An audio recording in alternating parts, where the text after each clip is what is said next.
Bonjour à tous. Donc on vient de me présenter, je suis médecin généraliste installé en Gironde et j'ai pour mission cet après-midi d'ouvrir la discussion autour de la cigarette électronique, plus précisément la place qu'occupe la cigarette électronique dans le champ des outils d'aide au sevrage tabac. On va commencer avec quelques chiffres, les chiffres de prévalence de l'usage de la cigarette électronique en Europe et en France. En Europe, l'expérimentation qui est définie comme le fait d'avoir essayé au moins une fois dans sa vie de vapoter concernerait, en tout cas c'était le cas en 2014, autour de 12% de la population européenne. L'usage actuel est défini comme le fait d'avoir essayé antérieurement la cigarette électronique et d'en poursuivre l'usage de façon occasionnelle ou quotidienne. Et cet usage actuel concerne en Europe, en tout cas en 2014 c'était le cas, 2% de la population. Comme vous pouvez le voir sur ce tableau, l'usage de la cigarette électronique concerne surtout les fumeurs puis les anciens fumeurs, et ce indépendamment du mode d'usage, que ce soit l'expérimentation ou l'usage actuel. C'est le cas en Europe, mais c'est aussi le cas en France. Et pour vous donner quelques chiffres de prévalence en France et comparer ces chiffres avec les données que nous avons en Europe, nous voyons que les niveaux d'usage de cigarettes électroniques, quel que soit le mode d'usage, sont plus importants en France que ce qui a été estimé en Europe. D'après les différentes études, l'estimation de la prévalence de l'expérimentation de l'usage de la cigarette électronique en France est autour de 21-26%, et celui de l'usage actuel est plutôt autour de 4 à 6%. Alors, un petit mot du statut juridique de la cigarette électronique en France. Tout d'abord, ce n'est pas un médicament. Pour que ce soit un médicament, il faudrait que ça remplisse 3 conditions. La première, que les manufacturiers et les vendeurs de cigarettes électroniques revendiquent l'indication d'outils d'aide au sevrage tabagique, ce qui n'est pas le cas. La deuxième condition, ce serait que dans les cartouches de cigarettes électroniques et dans les recharges, il y ait au moins 10 mg de nicotine. Et la troisième condition, ce serait que le taux de concentration en nicotine dans les liquides soit supérieur ou égal à 20 mg par millilitre. Les vendeurs de cigarettes électroniques et de recharge, ainsi que ceux qui les fabriquent, se gardent bien de remplir ces conditions-là. Et donc en France, il n'y a en tout cas dans les boutiques de vape et sur les sites officiels de vente, aucun dispositif qui remplit ces 3 conditions. Ce n'est pas non plus un produit du tabac. En France, la cigarette électronique et ses recharges sont des produits de consommation courante, c'est-à-dire que ce sont des produits qui remplissent les exigences, on va dire, du code de consommation. Par exemple, avoir une norme CE. C'est un produit de consommation courante particulier néanmoins, parce qu'il y a 2 lois qui en régissent le marché. La première loi, c'est la loi de mars 2014, qui interdit la vente de cigarettes électroniques et des recharges aux mineurs. La deuxième loi, c'est la loi de janvier 2016, qui en interdit la publicité de façon indirecte ou indirecte, mais aussi qui en interdit l'usage dans certains lieux, comme les transports publics fermés, comme les établissements scolaires ou les lieux de travail fermés ou couverts. En ce qui concerne l'usage de la cigarette électronique en médecine générale, nous menons actuellement une étude en Aquitaine, une étude observationnelle, pour essayer de comprendre quels sont les facteurs associés à l'usage des cigarettes électroniques, mais aussi comment se croisent les trajectoires d'usage de la cigarette électronique et de tabac dans notre population de médecine générale. Nous avons pour cela constitué une cohorte de plus de 450 patients qui ont été inclus l'année dernière, entre mai et octobre 2015. Et en ce moment, nous sommes en train de recueillir les données de suivi à 1 an. L'analyse des premières données nous permet de développer les hypothèses suivantes. Ce sont l'analyse des données d'inclusion. Tout d'abord que l'expérimentation, comme ça a déjà été décrit dans la littérature, concerne surtout les adultes jeunes, surtout les fumeurs, et chez les fumeurs, surtout les fumeurs ayant une forte dépendance au tabac. Nous avons évalué dans l'étude la dépendance avec l'échelle CDS5, qui est une échelle psychométriquement plus valide que l'échelle Fagerström. En ce qui concerne l'usage actuel, comme cela est décrit aussi dans la littérature, c'est un usage de la cigarette électronique qui concerne d'abord les fumeurs dépendants.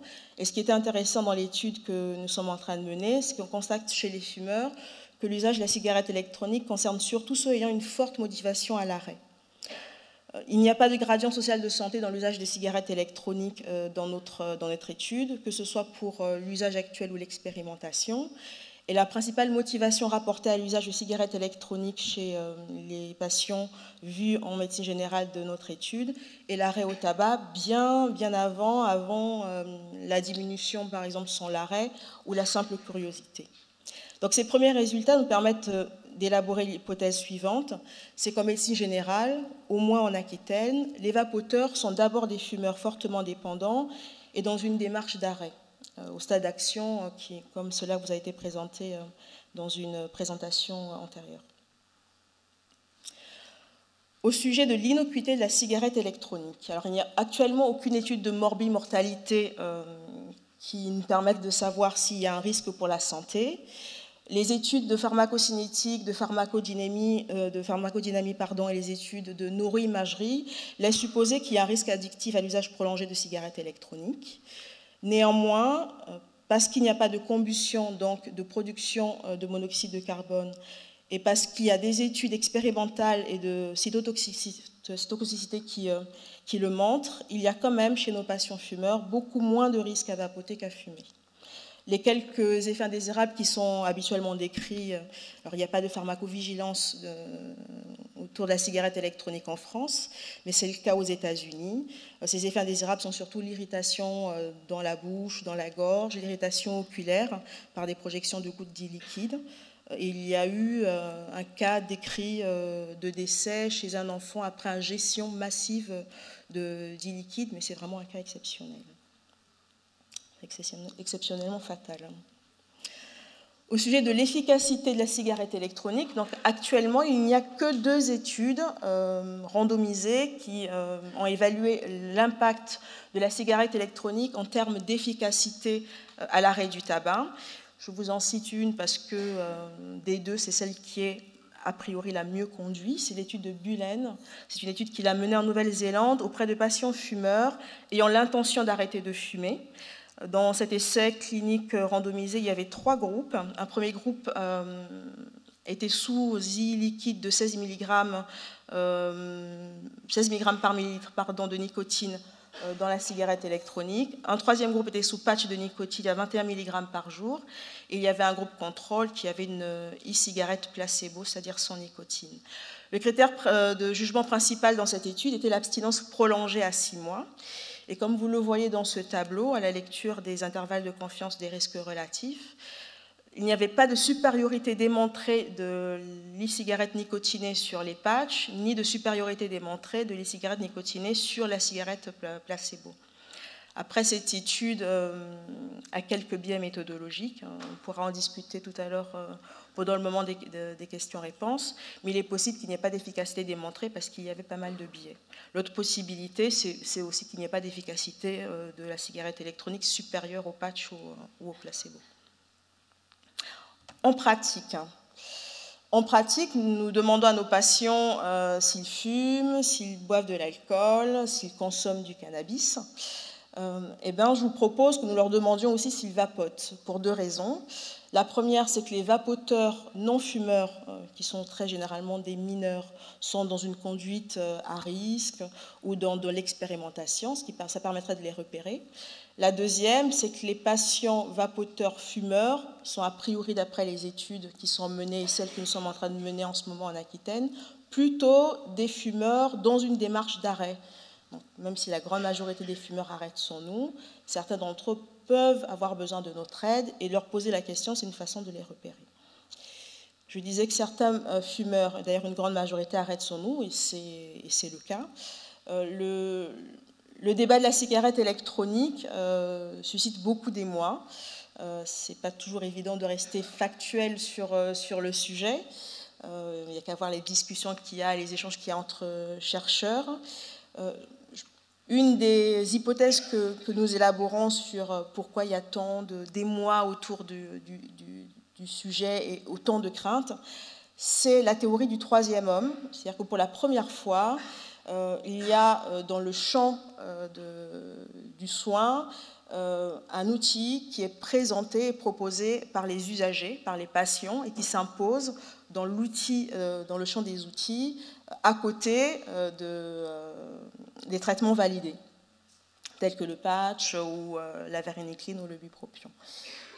Je pense que ce serait intéressant d'accepter de vivre en fait ce virage sociétal, et d'intégrer, notamment dans les études ultérieures, la parole des patients sur ce qu'ils pensent des outils mis à leur disposition, au lieu de vivre ça comme on le voit dans les échanges entre chercheurs par publication interposée, comme la pression du lobbying, la pression de l'usager.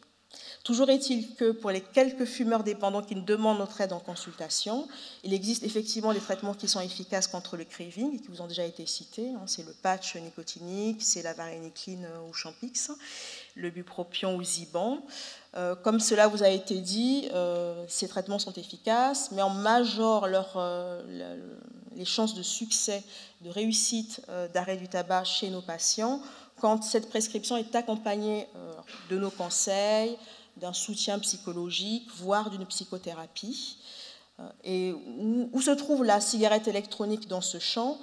Eh bien, si on accepte l'idée de la décision partagée dans le cadre de la stratégie de soins, le soignant a à intégrer la cigarette électronique, si c'est le choix du patient, dans la stratégie de soins anti-craving qui lui est proposée en vue de l'arrêt du tabac ou de sa diminution. Et de toute façon, même s'il nous manque à l'heure actuelle les études de morbimortalité, les études que nous avons au niveau expérimental de cytotoxicité, et même l'unique fait qu'il n'y ait pas de combustion au cours du vapotage, nous incite à dire que de toute façon, chez nos patients fumeurs, il y a toujours plus de risques de fumer que de vapoter. Je vous remercie.